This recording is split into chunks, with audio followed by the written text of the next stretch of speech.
बात तब की है जब मैं एक ट्रेन के कंपार्टमेंट में बैठा हुआ था, जो रोहाना के एक रेलवे स्टेशन में खड़ी थी।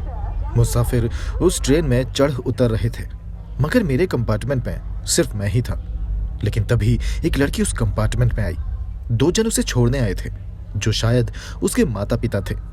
वो उस लड़की के लिए काफी चिंतित लग रहे थे। उनकी बेटी अकेले सफर करने वाली थी ना, इसलिए उसकी माँ ने उस लड़की को सारी जरूरी बातें बताई, जैसे खिड़की से हाथ बाहर ना निकालना, अपने सामान का ख्याल खुद रखना, अजनबी से बात ना करना, ना ही उसका दिया कुछ खाना। उसके बाद ट्रेन ने जाने के लिए सीटी बजाई और धीमे धीमे चलने लगी। उस लड़की के आते ही मैं उठकर बैठ गया, क्योंकि मैं लेटा हुआ था। मैं उसे ये नहीं दिखाना चाहता था कि मैं अंधा हूं। हाँ, मैं अंधा हूं, मुझे दिखाई नहीं देता। मेरी आंखें सिर्फ रोशनी और अंधकार को देख सकती हैं, मगर इसके अलावा मैं कुछ और नहीं देख पाता। मैं नहीं जानता था कि ये लड़की कैसी दिखती है, पर जब वो उस ट्रेन के डिब्बे में चलकर आई तो उसके कदमों की आवाज से मैं इतना जान चुका था कि वो चप्पल पहने हुए है। जब उसने अपनी माँ को गुड बाय कहा, तब उसकी आवाज सुनी। उसकी आवाज बहुत खूबसूरत थी। अब क्या वो दिखने में भी उतनी ही खूबसूरत है, ये पता लगाने में थोड़ा वक्त लगेगा, और मुझे तो थोड़ा ज्यादा ही वक्त लगेगा। मैंने अपनी तरफ से उससे एक सवाल पूछा, क्या आप देहरा जा रही हैं? मतलब देहरा का पूरा रास्ता तय करेंगी या बीच रास्ते में कहीं उतर जाएंगी? मैं शायद उस वक्त उस डिब्बे के किसी अंधेरे कोने में बैठा होऊंगा, क्योंकि मेरी आवाज ने उसको डरा दिया था।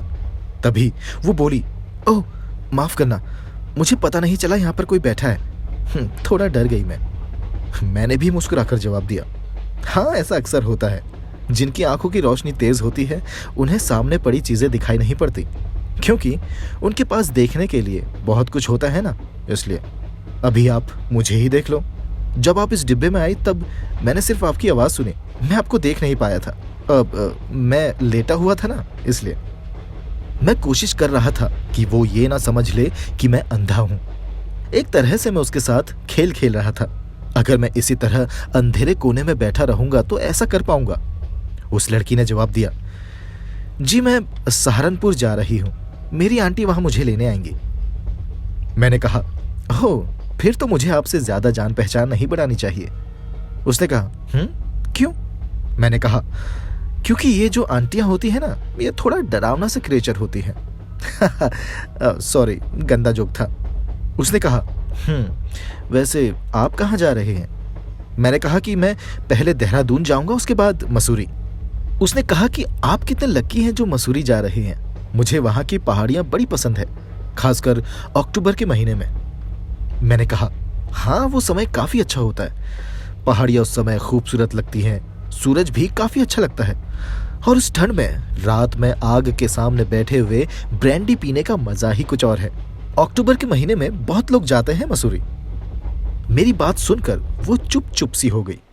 मुझे लगा कहीं मेरी बात उसको टच तो नहीं कर गई, मेरी बात उसके दिल को छू गई हो और वो मुझे एक रोमांटिक फूल समझ रही हो। लेकिन फिर मुझसे एक गलती हो गई।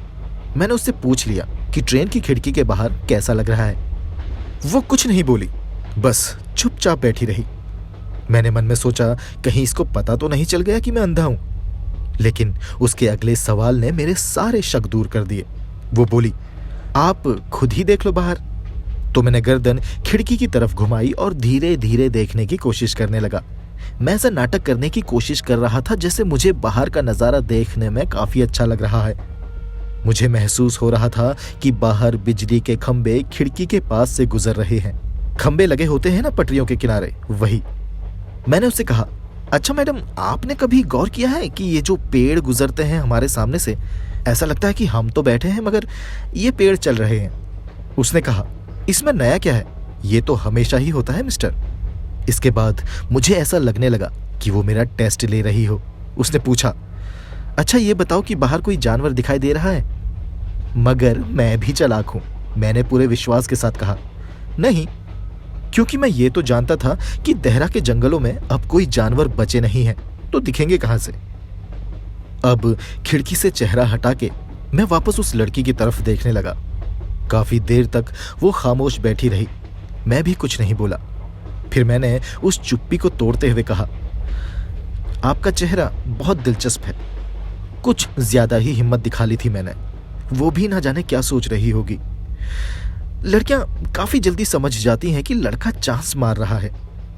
कोई और लड़की होती तो शायद गुस्सा हो जाती, मुझे डांटती, मगर वो हंसने लगी और बोली, पहली बार किसी ने मेरी ऐसी तारीफ की है कि आपका चेहरा बहुत दिलचस्प है। वैसे मैं थक गई थी लोगों से ये सुनकर कि तुम बहुत खूबसूरत हो। मैंने कहा, लेकिन मैडम दिलचस्प चेहरा भी तो खूबसूरत हो सकता है। तो वो बोली, आप भी बहुत अच्छे हैं मिस्टर। मैंने कहा, थैंक यू। तो वो बोली, पर आप इतने सीरियस क्यों हैं? मैंने मन में सोचा कि मुझे थोड़ा मुस्कुराना चाहिए ताकि उसको अच्छा लगे। फिर मैंने उससे कहा, वैसे तुम्हारा स्टेशन आने वाला है।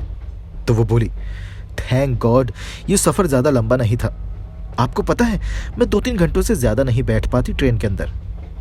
लेकिन मैं तो कितनी भी देर बैठ सकता हूँ, पर शर्त यह है कि आपकी आवाज़ सुनने को मिलती रहे।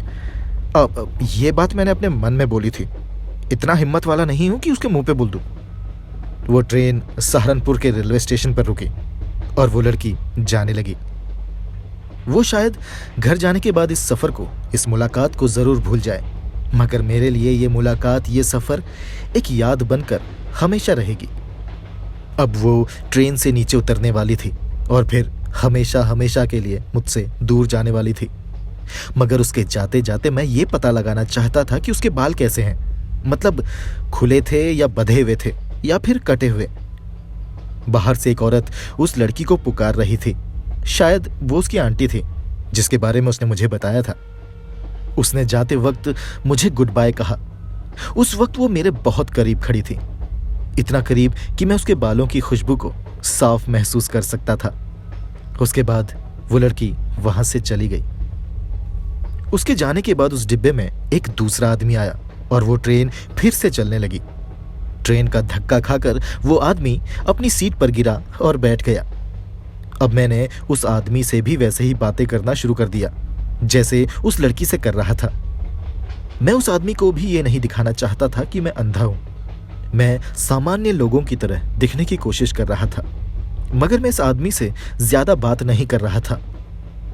वो आदमी मुझसे बोला, तुम्हारा तो पूरा सफर ही बिगड़ गया होगा दोस्त। इतनी खूबसूरत लड़की चली गई और मैं उसकी जगह में तुम्हारे सामने आकर बैठ गया। मैंने उस आदमी से कहा, हाँ बड़ी इंटरेस्टिंग लड़की थी। वैसे क्या आप बता सकते हैं कि उसके बाल खुले थे या बंधे हुए थे? तो वो आदमी बोला, मुझे याद नहीं, मैंने बालों पर गौर नहीं किया। हाँ पर उसकी आंखें बड़ी खूबसूरत थी, मैं बस उसकी आंखों को ही देख रहा था। मैंने कहा, उसकी आंखें? तो वो आदमी बोला, हाँ उसकी आंखें, मगर वो किसी काम की नहीं थी, अंधी थी वो। क्या तुमने गौर नहीं किया? मैं पूरे रास्ते उस लड़की को यह दिखाने की कोशिश कर रहा था कि मैं अंधा नहीं हूं, और वो भी यही जता रही थी कि वो अंधी नहीं है जबकि हम दोनों ही अंधे थे। दोस्तों अगर ये कहानी आपको अच्छी लगी तो उसको लाइक जरूर कीजिए। चैनल सब्सक्राइब नहीं किया तो सब्सक्राइब कर लीजिए। मेरे चैनल में कई और दूसरी दिलचस्प कहानियां हैं, उन्हें भी जरूर सुनें। चैनल से जुड़े रहें। मुझे और इस कहानी को सुनने के लिए आपका धन्यवाद।